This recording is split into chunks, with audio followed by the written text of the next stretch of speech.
we were in negotiations. Investing in real estate, they're winning, they're making money. What's up, everyone? Welcome to the Real Estate Educators Podcast, where we provide the education you can build on. I am your host, Kevin Amolsch.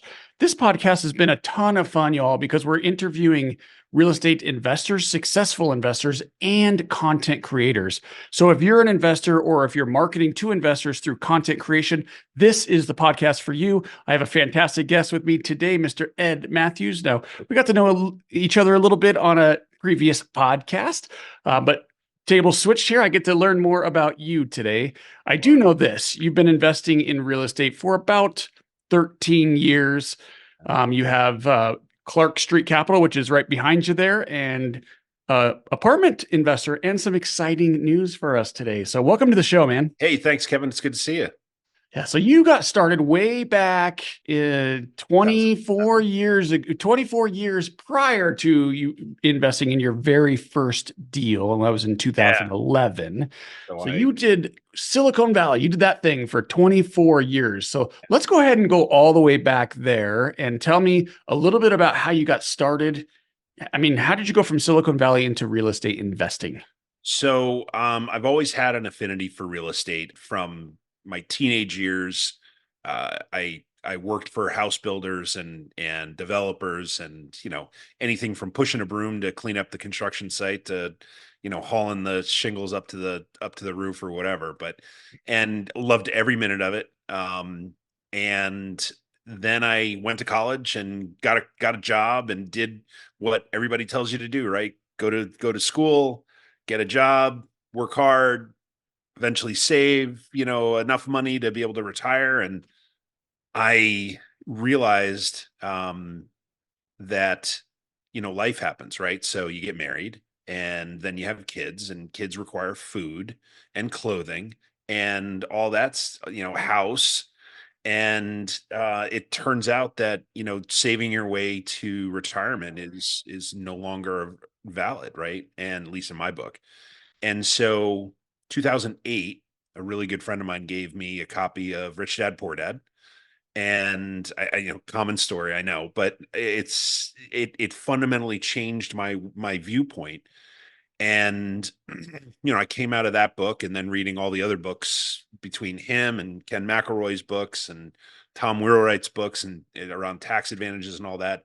I fully got the bug and said, okay, I'm doing this. And then it took me better part of 3 years to get the courage to actually pull the trigger. And so, the courage, once I got that first deal done, it was a lot easier because I realized, wow, it wasn't that hard and it wasn't anywhere near as scary as I thought it was going to be. And yeah, I mean, it's a little bit scary because it's a lot of responsibility, but as long as you understand the responsibility that you're taking on, the rest of it's just systems and process, right? And so we bought a 4-family, which I'm actually in the process of selling right now, as a matter of fact. Really? 12 plus years later and 13 years later. And, the whole idea is that we would buy a multi and then I'd either get a bonus check or a commission check, or we'd flip a couple houses and kind of pull that money together and go buy another multi and rinse and repeat and rinse and repeat and rinse and repeat. And we did that for, 7 years. And I was so I've worked for some amazing people. I've worked with some amazing people. And one of them, Keith Kroc, who is, of all the entrepreneurs, the pantheon of entrepreneurs, he's absolutely one of them. He's, a billionaire, I don't know, 6, 7, 8 times over. And he's started 2 companies that I've worked for, Ariba and a company called he was a CEO of DocuSign. He didn't start it.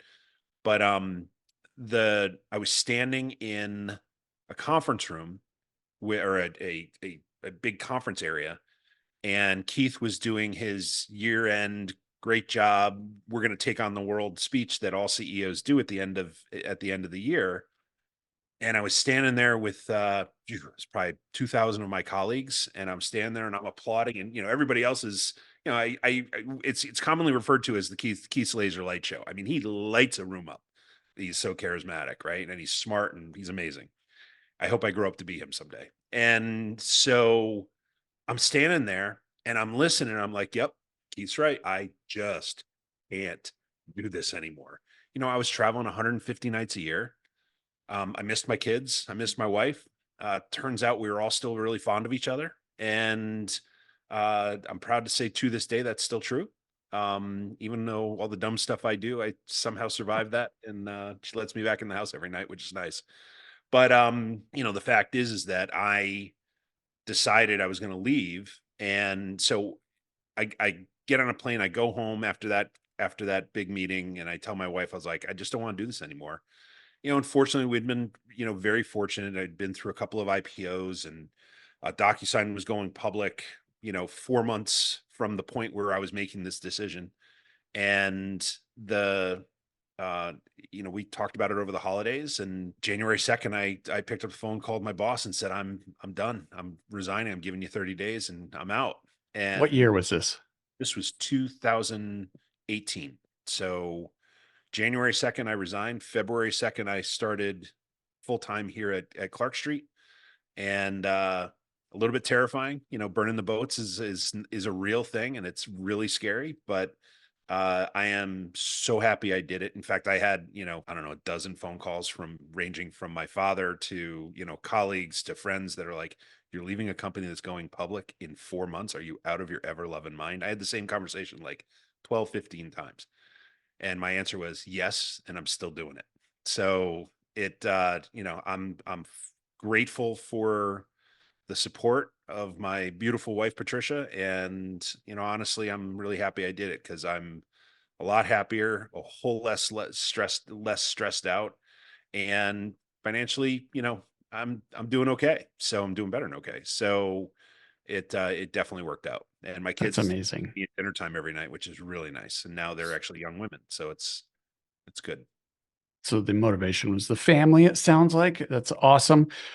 So you were been full time in real estate for about 6 years. So I want to talk more about the from 2011 fourplex to that point. But I want to go back again to the startups because I don't know a lot of people that have the experience working for startups and you know taking or being with companies all the way through like an IPO. Yeah. For the listener, an IPO is just when it goes public, basically. So take me back to all of those years, 24 of them. What's one thing that you learned with all these startups that you worked with and for that you have been able to take with you into Clark Street? The cool part about it is I worked for some teeny tiny companies. I remember, one of the companies that went public, a company called Coupa. I walked in, I think I was like employee 32, right? And, I had left a really good job, and I walked in, and, I walked out of, corporate America, beautiful office buildings, gym in the building, the whole thing, right? And I walk into Coupa's headquarters that following Monday.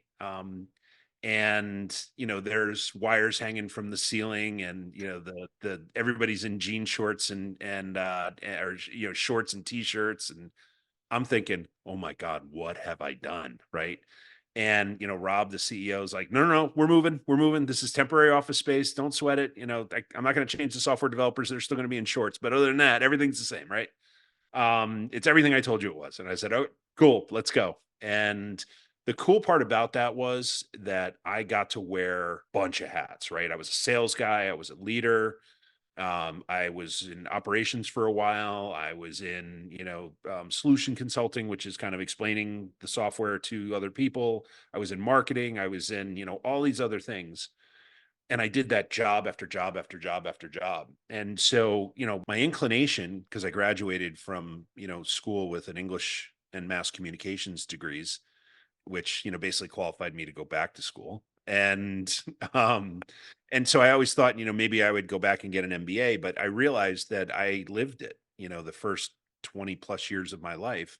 I can't say that I'm, a finance exec, but I'm absolutely a marketing exec. And, I certainly understand operations and organizational dynamics and how to put a team together and how to get them to work together and how to get them moving towards a common goal. And, so I was really blessed with a whole bunch of mentors who allowed me the freedom to, try things and learn and do dumb stuff and fix it. And try never to make that mistake again, and then do more dumb stuff and fix that stuff. And, eventually you build the team and you grow, and, you grow in, your perspective grows as well as your abilities grow. And so it got me to a point where I could see the bigger picture of corporate America just wasn't for me. I'd realized, I was really good at working at small companies where I'm chief cook and bottle washer and doing everything.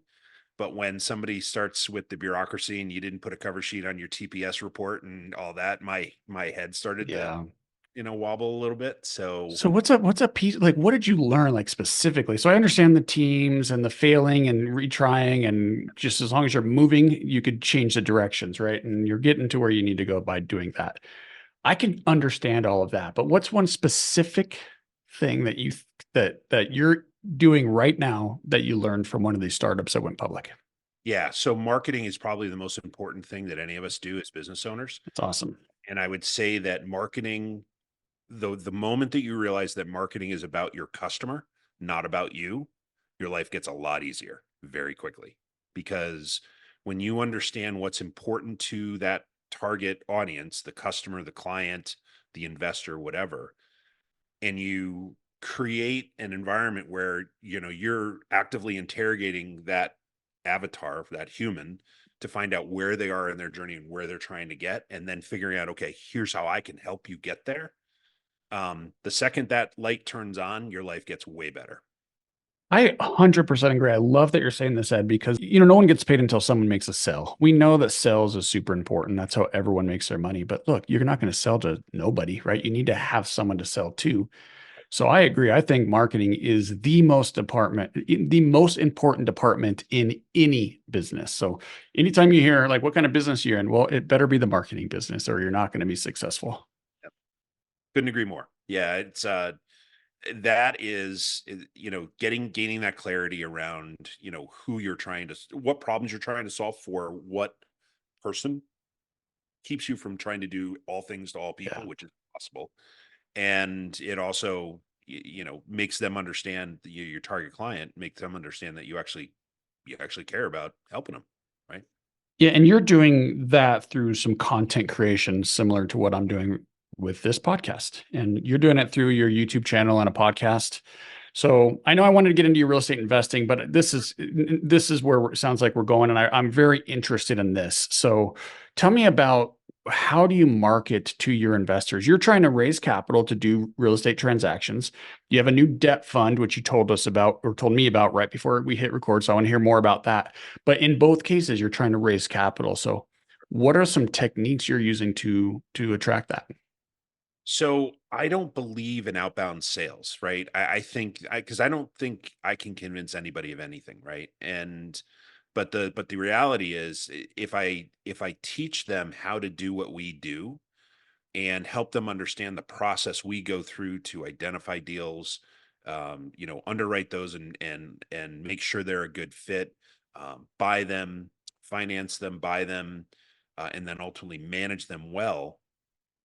If I can teach people how to do that, then they'll value what I bring to the table as a leader of this company. And so my focus, also, we work a lot with C-level executives and business owners that are, that on their own, they work 80, 60, 70, 80 hours a week. So there's really no time to invest in real estate, but they want to diversify. But I get the same question from almost every single one of them, which is, why can't I do this? And my answer is, you can, and I will teach you if you'd like. I'm a cheap date. Let's get a cup of coffee, and hell, I'll even buy the coffee. And let's shoot the breeze for 90 minutes, and I'll tell you, if you pick an asset class, I'll tell you everything I know about it. And I'm happy to do that. What happens 85, 90% of the time is, as we're getting through this conversation, and we're stepping through the process and systems and enabling technologies and the team you have to have in place, and all the things that you do to make a business like this run, most of them go, okay, stop, you win, I'm going to do this with you Yeah. instead of doing this I, on my own. I don't have time to do what you do. I had Right. the same experience, and there's so many mistakes you can make. It's super safe if you know what you're doing. It's very much not safe. Even a debt fund, which is the most secure way you can invest in real estate, even that can be not safe if you don't know what you're doing. So sometimes investing with someone like you, Ed, that knows what they're doing, maybe they don't make quite as much as they would otherwise, but they're not losing necessarily either. Right.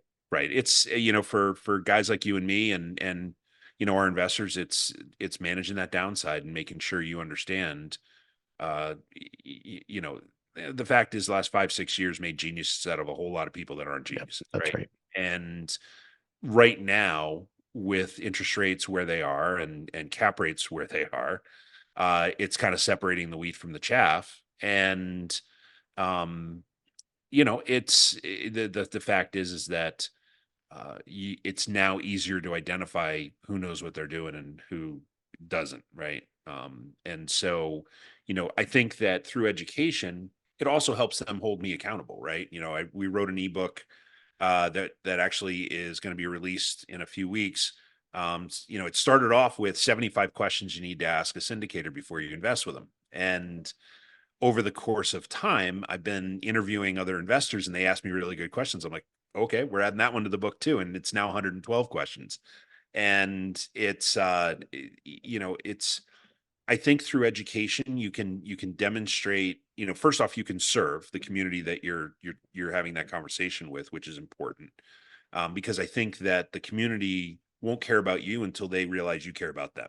Right. And so once people realize, okay, the guys at Clark Street are good guys and they're actually trying to help, right? Whether you invest with us or you invest with you, Kevin, or somebody else that we, are friendly with, which I'm happy to, we have projects, some of them aren't a good fit, but I know guys that may have a better fit, and that's cool. Right. I'm happy to make those introductions, and be a connector. But the fact is that, as we go through that process, being able to demonstrate not only that we care and we want to make sure that we're actually adding value to the person that we're working with, but also I think, it also adds a lot of credibility because, I have, it's happened a few times where I, have a conversation with a prospective and, investor or partner, and they tell me, I don't know, I don't need to really do much due diligence. I've been listening to your podcast for 6 months.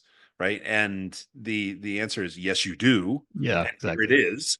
But nevertheless, you do create that, that rapport and that almost it's almost a relationship, right? Yeah.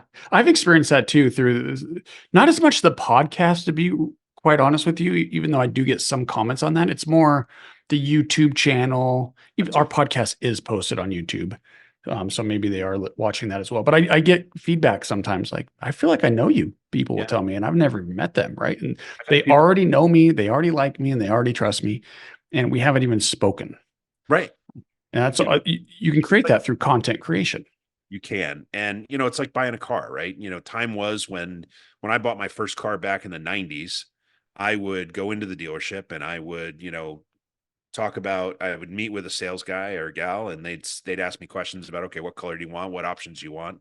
And I'd drive 5 or 6 different cars and eventually I'd land on one, right? Now, because of the internet and all the content that's available, I can shop whatever brand I want. I can pick all the options I want. I can nail down the price of what my trade-in would be or what it's available if I sold it on my own, or what's its value at, and all the other stuff that you need to know. So that by the time I darken the doorstep of that dealership, it's okay, guys. I don't need the sales spiel. I just want that one, right? Yeah. And I'm going to pay this much for it. And you let me know if you want to let it go for that, or do we wait until the 29th to do this deal? Right. And, but it's the same thing. Sounds like you've done this before. I, I have, as a matter of fact, I'm about to again.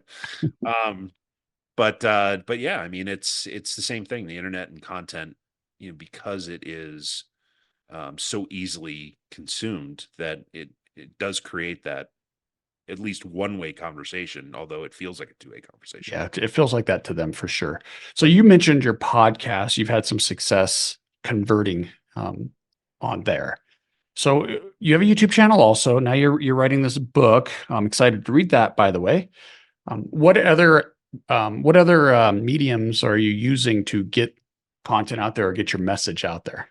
So, it's interesting. I've learned something from reading Alex Hermosi. I don't know. Are you familiar with, No, Hermosi? I'm not. So No. Alex Hermosi is a entrepreneur. He's written a couple of really interesting books. One called $100 Million Leads, and the other $100 million offers. And one of the things that he talks about is how he uses social media.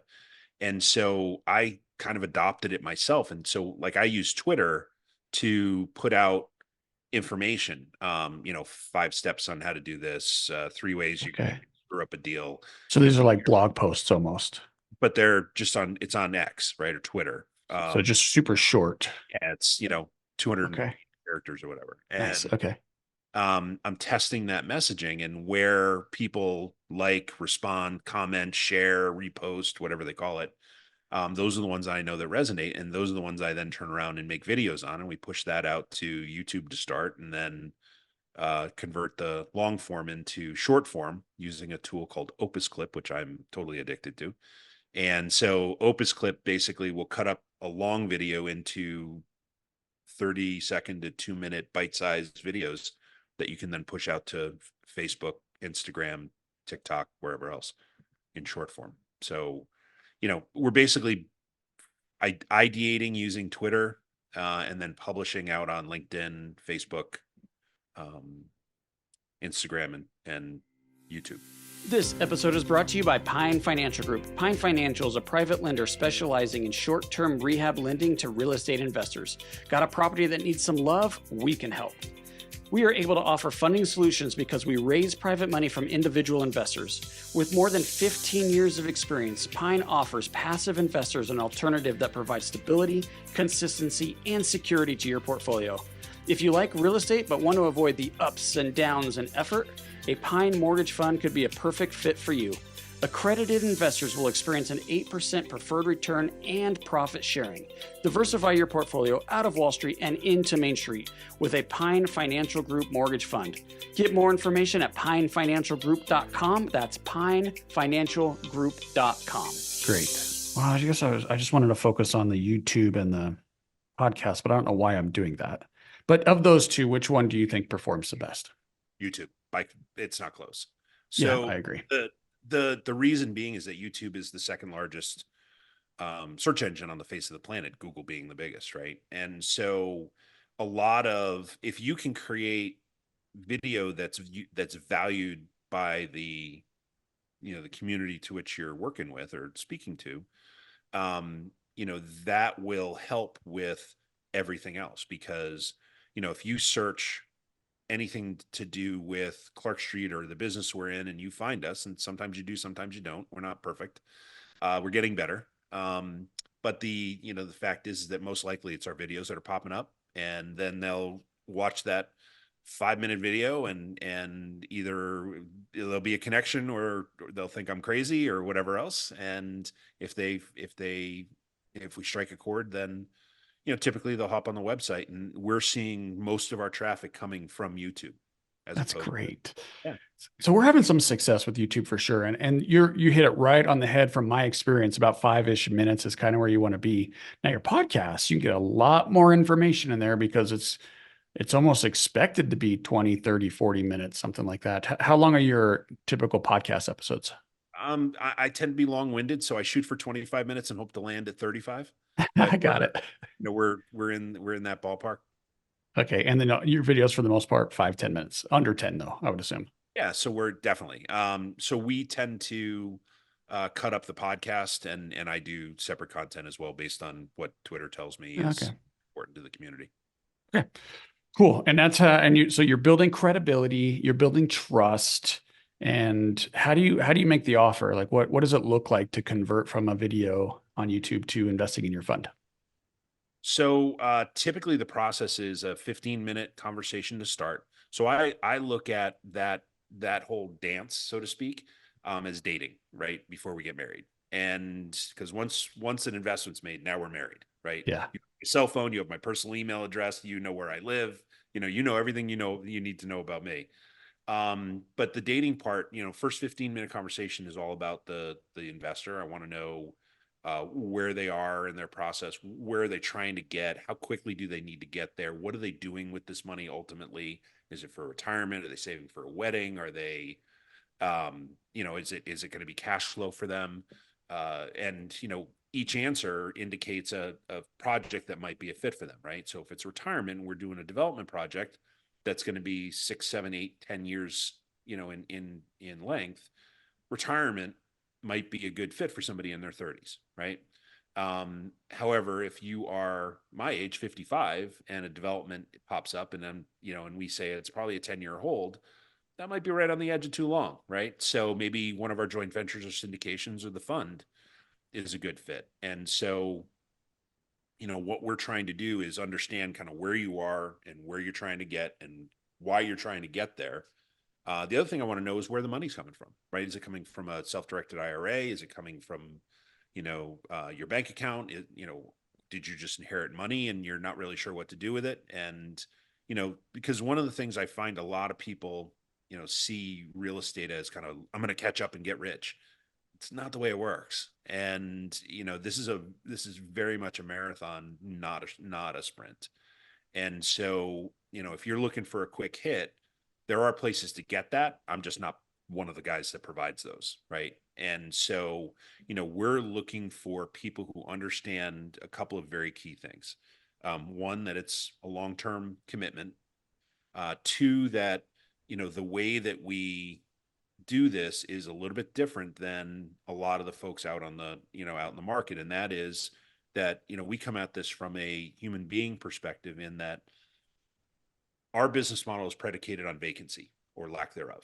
And so when we go in and we buy, I tell people we buy crappy apartment buildings from landlords who suck at their jobs, right? And so I'm always on the hunt for those buildings. And when we buy one, step one is make it clean and safe immediately. So we fix all of the HVAC problems, all of the plumbing problems, all of the electrical problems.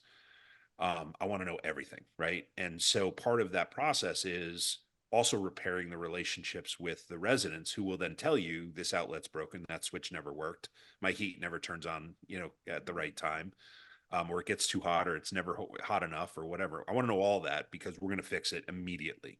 And the goal there is to demonstrate to the human being that I'm standing in front of that there's a new sheriff in town and we actually care, right?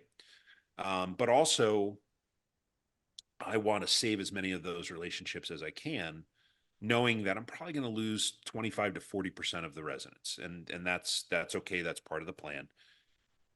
We then upgrade, in that same movement, we upgrade all the common areas. So we, as part of clean and safe, it's painting, replacing, all the lighting fixtures. It's making sure that the emergency lights work and the emergency exits are in place and the, fire extinguishers are where they need to be, and that the coin op laundry works properly, and every single one of them works, and every single one of the dryers will dry your clothes, and every single one of the washers will wash your clothes. It's all that, right? And then as units come open, we'll come in and basically new everything: new kitchens, new bathrooms, new flooring, new lighting, new everything, new paint, whatever. The goal being that I want to do two things. One, I want to create a nice experience for somebody to call that place home. And two, I'm also fixing stuff so my repair and maintenance budget doesn't have to be quite so high for an old building anymore because it's fixed, Yeah. right? And it's fixed right. And so the idea of all of this is I want to create an environment where people are proud to live, because some really important things happen when I finally get to that point. One, the brand of the building changes, right? And so in that neighborhood, I know that my next set of residents probably lives within a mile and a half of the building. And pretty good chance, if it's a big enough building, that those folks out there know somebody in the building. And so when something comes open, sure, they go on Yelp and they check us out and all that, but I'm most likely they're picking up their phone and calling their buddy and saying, "Hey, is this building as nice as it sounds?" And I'm hoping the answer is yes, right? Or it's on its way to being that way. It's clear that they're bringing it back to life. Yeah. So And before we run out of time here, Ed, let's talk about the debt fund.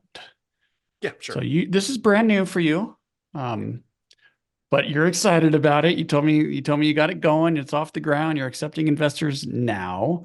And you said one of the things you said that caught my attention was the long term. I mean, this is a long term relationship. I think you used the term married. Yep. So in our fund, I think you and I talked about this, but it's a large enough fund that we create some liquidity. So there isn't necessarily a marriage here. We could either one of us could break up at any time. So talk to me about how you decided to structure your fund. So we kept it simple, and the reason being is that I want to make it easy to understand, and I also want to make it easy to operate. And so it's a simple preferred interest based relationship where we're for all intents and purposes borrowing money at 8%. We're then turning around and investing in or loaning the money to other investors who we vet. They have to they have to clear a pretty high bar.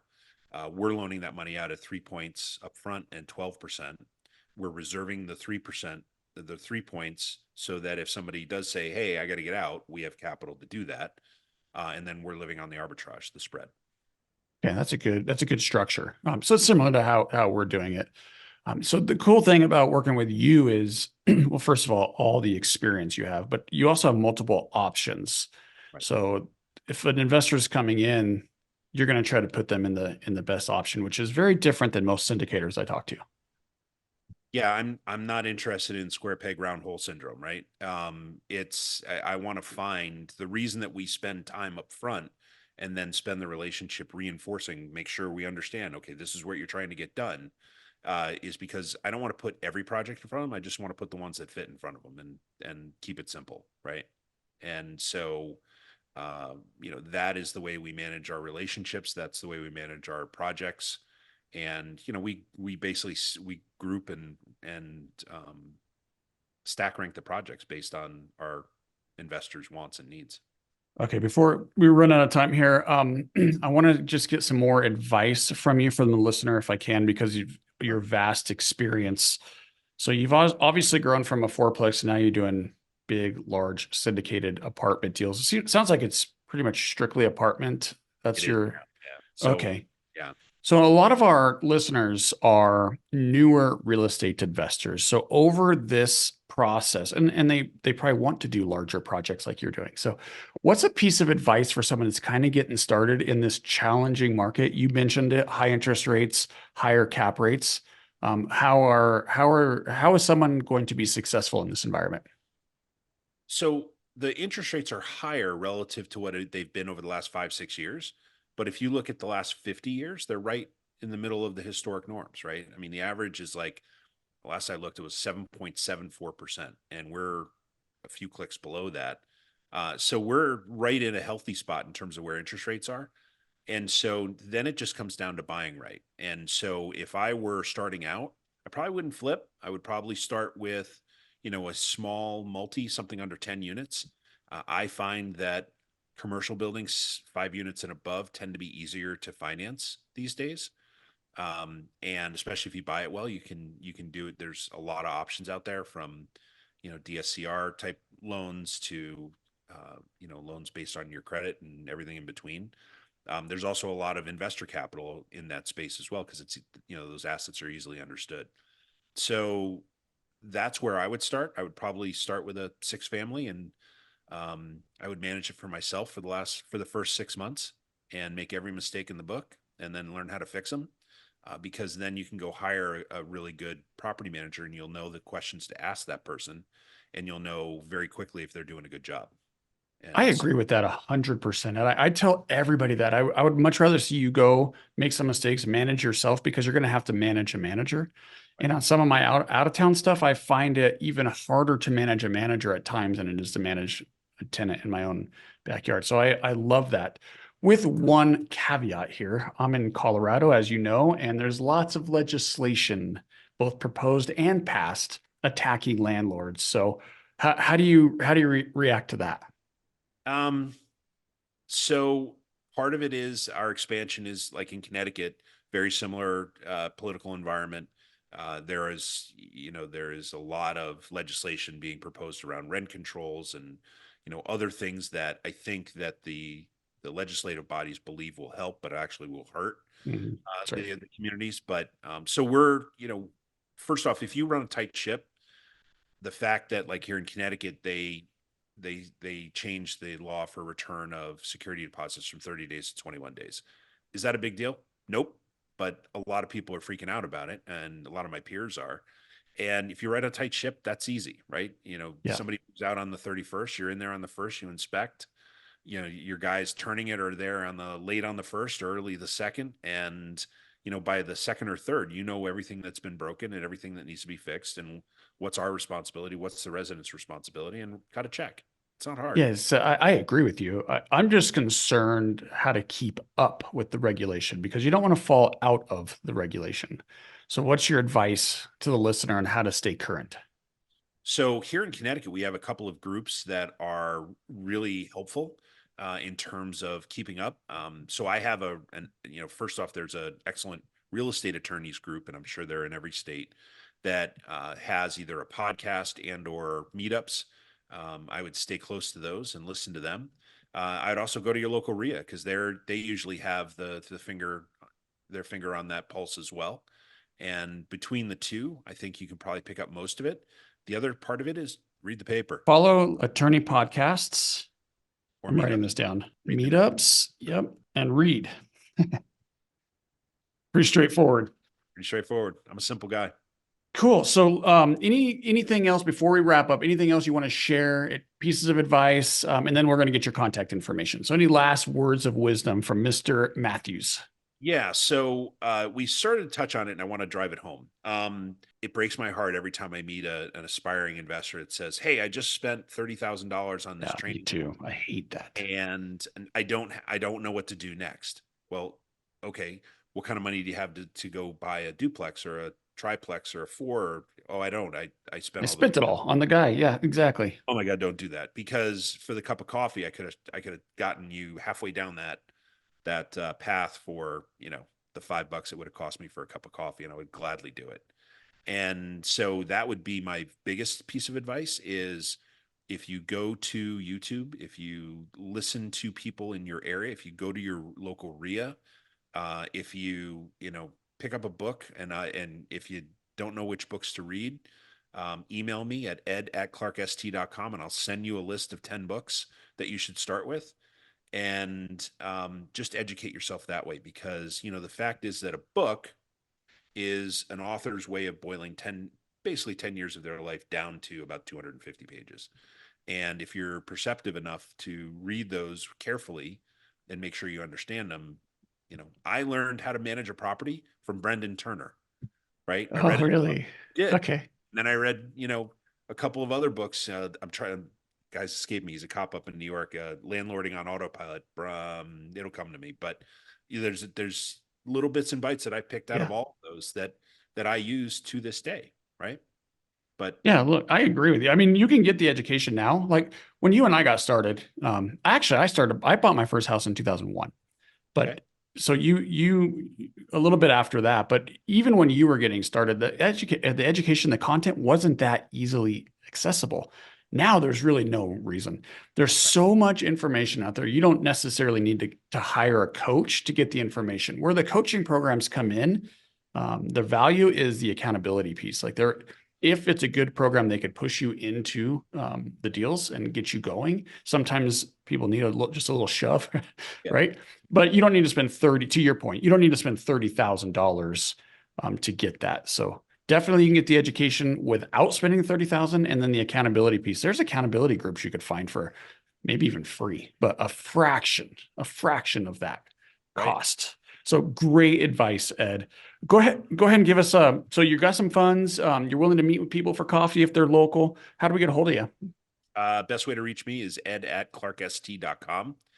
You can also reach me on my website, same, clarkst.com, or pretty much every social media channel. I'm Ed Mathews with 1 T, and Clark Street Capital, everywhere. And YouTube /@Clark Capital. So here's my summary, Ed, of how this conversation went. Tell me what I missed. Okay. So you say marketing is the most important thing in business. So if you're in business, if you're a small entrepreneur, focus on marketing, and in the marketing, focus on your client, not yourself. You got to teach your business to build the credibility. So you actually go out and potentially create competition by teaching them exactly what you do. And you're finding value in that because you're building credibility. Right. And you're actually converting doing that. The key is to add value in the content you create. Right. Build relationships with your tenants. I love that. Start small. You say 5, 6 units, much easier to finance, much easier to manage. And then finally, we talked about RIAs to stay current, attorneys podcasts, meetups, and definitely read and don't spend a fortune on coaching. You nailed How'd it. I do? You did pretty well. All right. Well, I appreciate so much you coming on the episode, Ed. I had a great time getting to know you a little bit better. I know we didn't get into the real estate investing journey as much as I would have liked, but I definitely wanted to touch on the meetup groups and your experience with your tenants and all that. So I think it was a great conversation. So much appreciate you coming on. My pleasure. For the listener, I hope you enjoyed the episode. If you did, please give us a 5-star review and share this with a friend, and be sure to make this day a great one. Hey guys, I hope you enjoyed this episode as much as I did. If you did, please be sure to follow and leave us a review. Oh yeah, and tell a friend.